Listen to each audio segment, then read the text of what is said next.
Quiksilver Pro is not your standard everyday surfing event. Staged on a remote island off the coast of Fiji, surfers travel by plane, bus, and boat just to get there. Tavarua and Namotu Islands are home to one of the most acclaimed left-hand reef breaks in the world, and is where the world's top 44 surfers will do battle in the Quiksilver Pro 2000.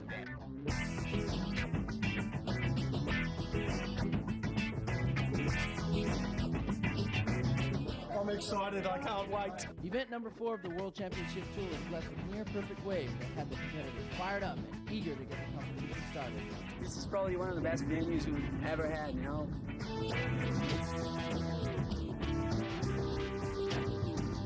Perfect setup at the island. Perfect waves here, perfect waves at restaurants, perfect waves over the ride, just perfect. Perfect setup, perfect waves.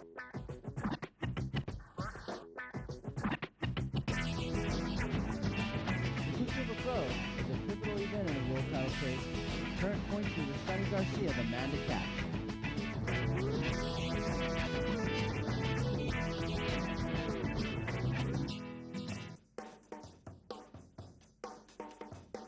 But the waves here in Tavarua are amazing. For the first few rounds of competition, it was pretty good.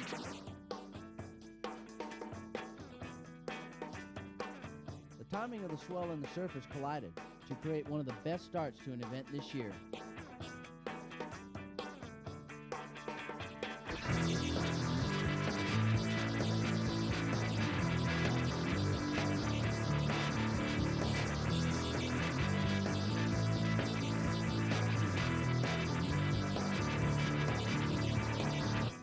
With 10-foot sets pushing across sharp reef, the best surfers in the world went into survival mode.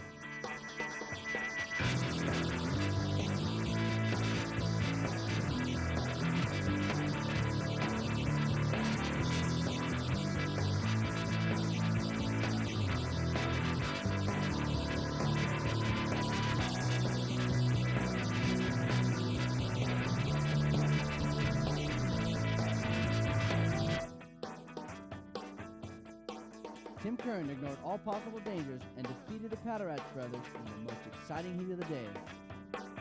I got second, I was struggling to get first, so Tim Kern got this beautiful wave.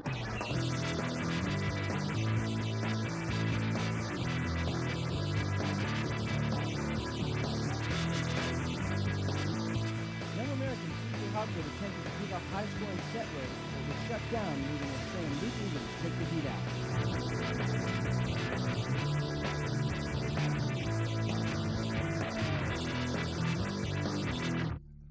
Just over the last couple of days, really, has just been fantastic. We were watching 10 to 12 foot surf, you know. It was incredible.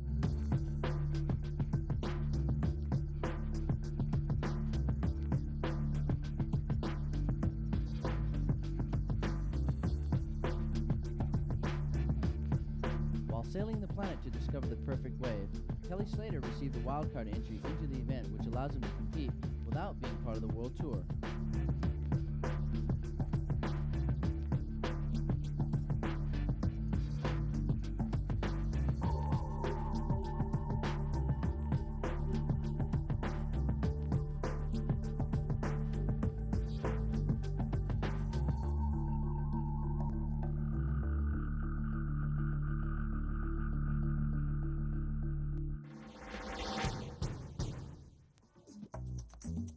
Tavarua and Namotu Islands are unique in that they are set up exclusively as a surf resort. The islands offer a number of world-class breaks that present awesome surf opportunities in different swell and wind directions. As well as great surf, the area offers the visiting surfer world-class fishing, diving, and a laid-back atmosphere.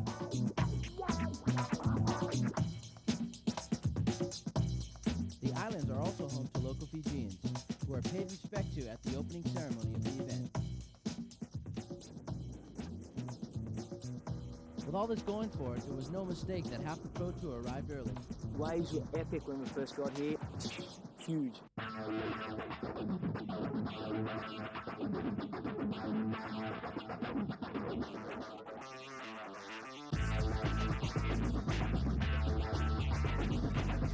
Those who did arrive early were treated to some uncrowded Fijian perfection. How's this for a day at the office?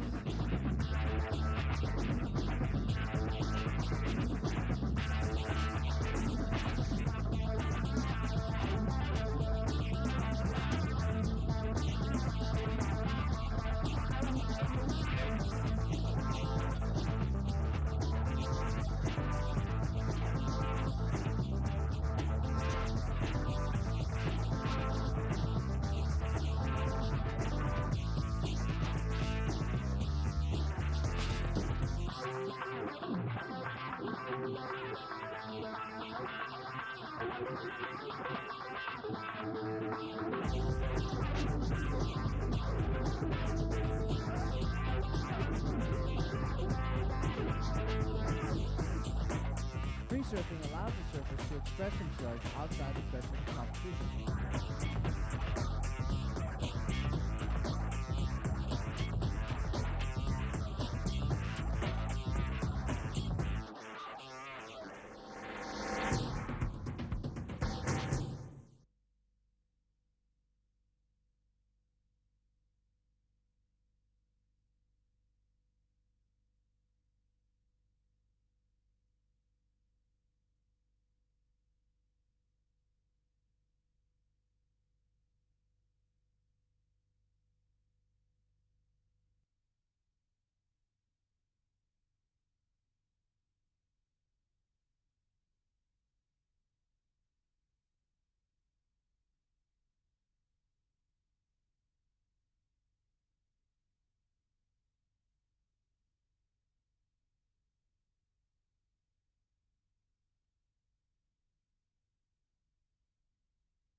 In 1995, contest surfing was looking for change.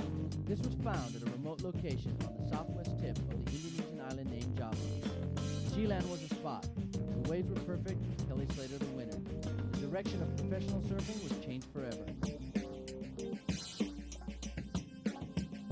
Quiksilver Pro showed empathy for culture and customs and was blessed with waves. Shane Beschen and Luke Egan conquered, as they both enjoyed competing in the powerful left-hand reef break.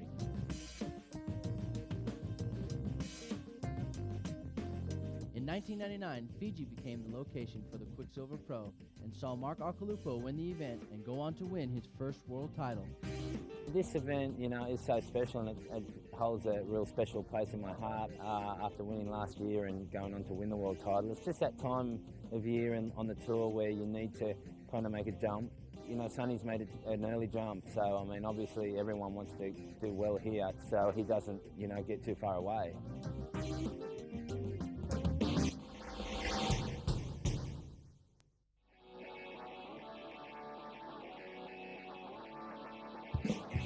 Once again, great waves rode across the reef with cloud breaks for the start of round 2.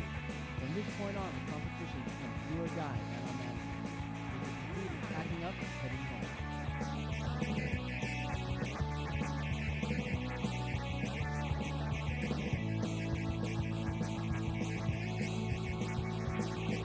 My approach to this event is to really give the young guys as much of a hiding as possible. It really is an honour to be able to, you know, be in my position at 38 to be able to surf against 18-year-olds and 20-year-olds and give them a good run for their money.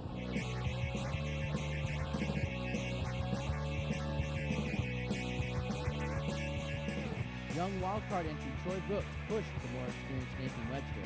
In the last minutes of the heat, Nathan pulled into an inside bowl, breaking his board and bowing out of the competition.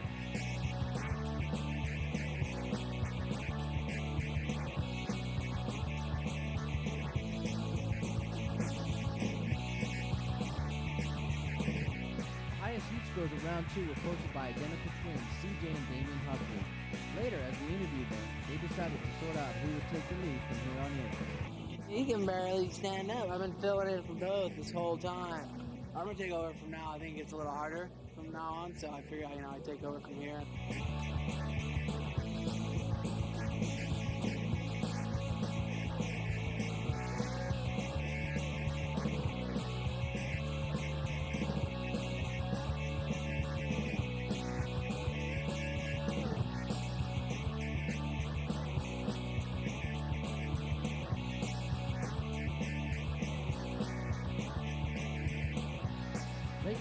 the waves became clean as super casual Rob Machado styled into perfect barrels to win the final heat against winning Wingway.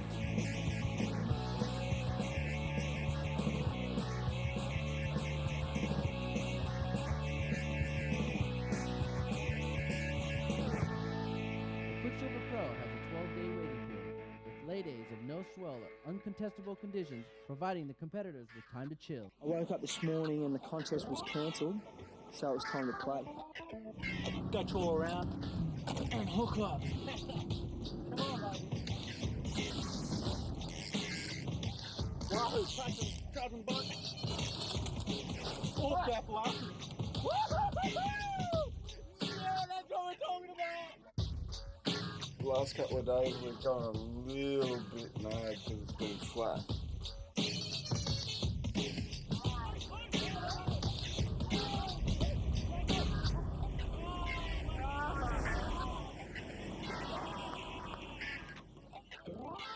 With vital time in the event's 12-day waiting period passing by, the near flat conditions look set to end, with online swirl charts showing clean 8-foot waves approaching. That's what's coming.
Swell's really kicking in. Let's start the contest and get going.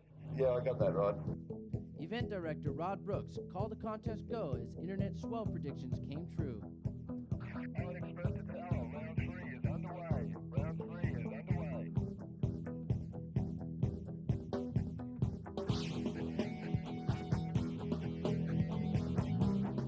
With the rest before the start of round 3, surfers had time to psych themselves up and plan their attack. This round saw some of the highest standard of surfing throughout the whole event. Once again, Tim Kern led hard, and young Americans knocked out big wave animals Patterson Rosen.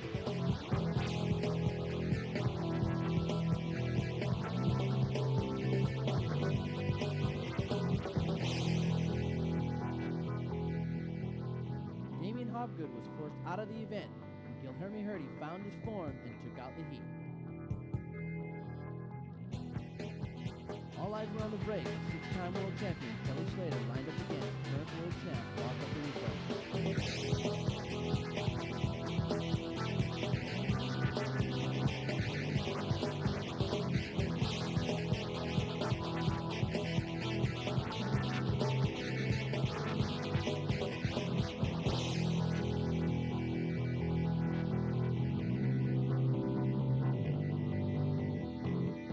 The informed Mark Occhilupo narrowly winning the heat, leaving Kelly Slater to return to his pursuit of finding the perfect wave for the Quiksilver crossing. You know, you can have more fun on the world tour than anywhere, really. But my life just went a different direction, you know, and I still have more goals in surfing as far as what I want to do with my surfing. And, you know, I don't believe I've reached my potential. You know, I'm enjoying my life. I'm doing what I want to do, and I'm living the dream. And it's enjoyable. It's not just a contest. Quiksilver Crossing is an ongoing voyage aboard the Indies crew to find unspoiled surf and survey reefs in the world's most remote locations.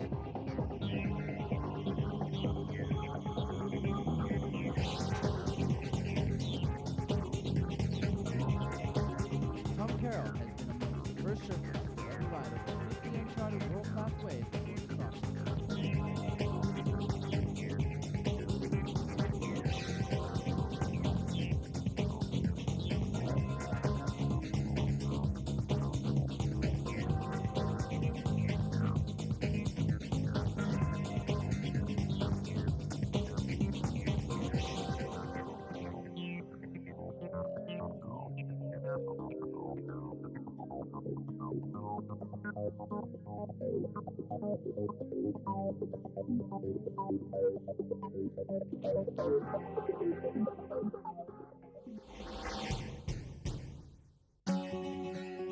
Round 4 sees the mood of the competitors become more focused as the winners will go on to the all-important quarterfinals. The stylish Flavio Pataraf was knocked out by CJ Hogwood, slowing the Brazilian charge.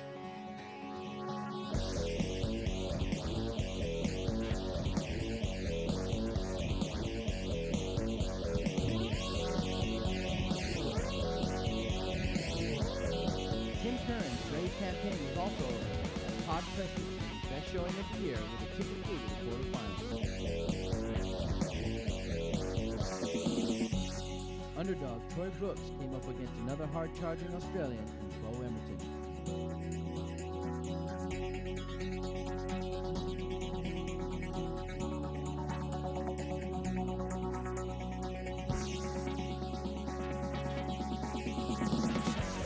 Bo Emerton dropped his guard as Troy Brooks knocked him out of the competition and also led through to the finals.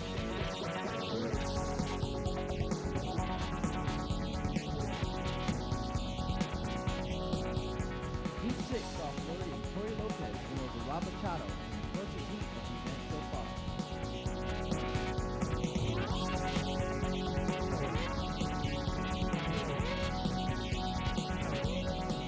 As the wind picked up, so did the action. Informed training partners Mark Arcalupo and Luke Regan both took instant wins to meet each other in quarterfinal number 4. Paradise!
After another lay day and time running short, competitors awoke to a new swell and the call that the quarterfinals were on.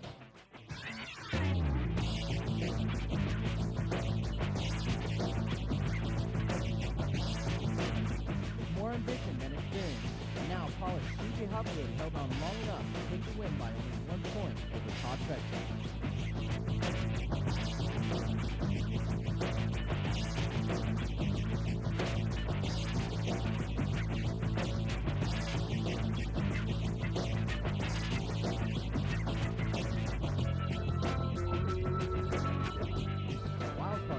Brooks' amazing run finally ended.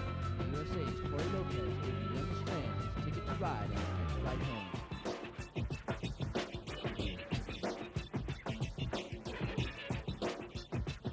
Waves are really good out there right now. It's really fun and riverable, and sometimes you just get in a tube and you get so locked in, you're just looking so far ahead going, come on, let me out, and it does sometimes, so good. Mark Occhilupo paddles into his toughest heat so far, as good friend Luke Egan now becomes his main rival.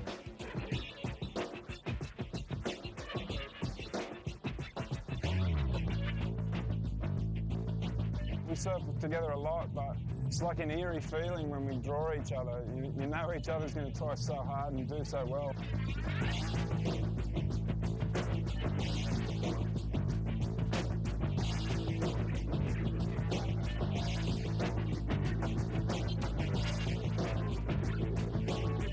Mark Occhilupo seemed unbeatable as he showed a level of surfing that left Luke Egan with only minutes to go, and meaning a score higher than 8.25 to have any chance of catching the world champion.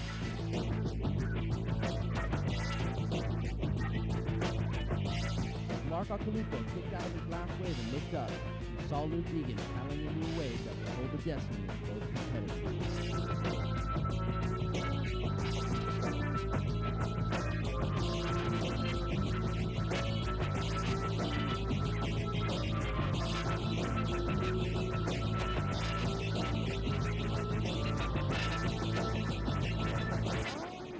Freaked me out that I'd come out. I couldn't believe it. And I needed 8.25 or something like that, and I got a 10.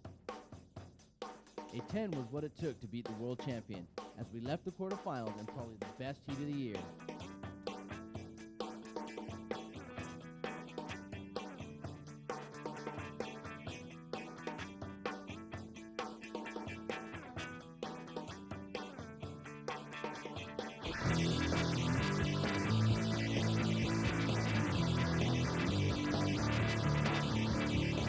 Semifinal number 1 also saw epic conditions, as Gilherme Hurdy's charge continued, seeing him spat out of a deep low tide barrel and straight into the final.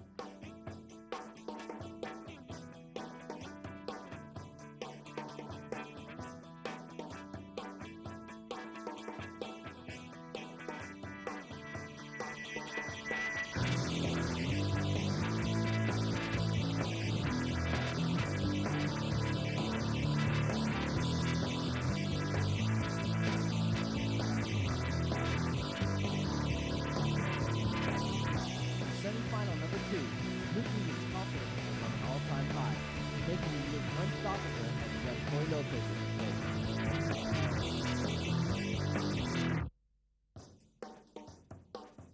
I look for barrels, I think it's the best thing to do in surf, Like, really wanna find the right wave in the heat.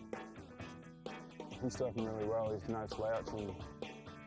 With one Quiksilver Pro victory in 1997, Luke Egan knew he had to keep up the pressure in order to make that tally too. Luke attacked early with a solid 8-point ride, and Gilherme knew that in order to win, he too had to find a way to discern scoring potential. He paddled in deep, picked up a large set wave, but unfortunately catching a rail, giving Luke Egan the chance to stay ahead. Gilherme Hurdy finally found the right spot. Unfortunately, the wave he selected wasn't as clean as he would have liked.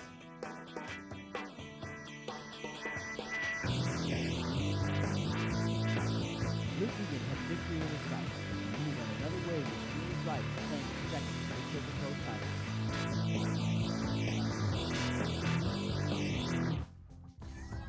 Luke Egan had shown outstanding form throughout the contest, beating the world's best, handing the prestigious bronze trophy over to retiring World Tour buddy Matt Hoare, Luke finishing the event on an emotional high.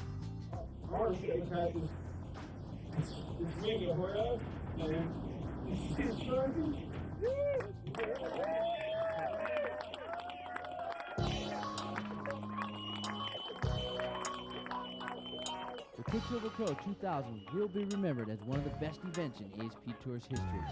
The people, the action, and a lot of emotion, all fueling the chase for the world title.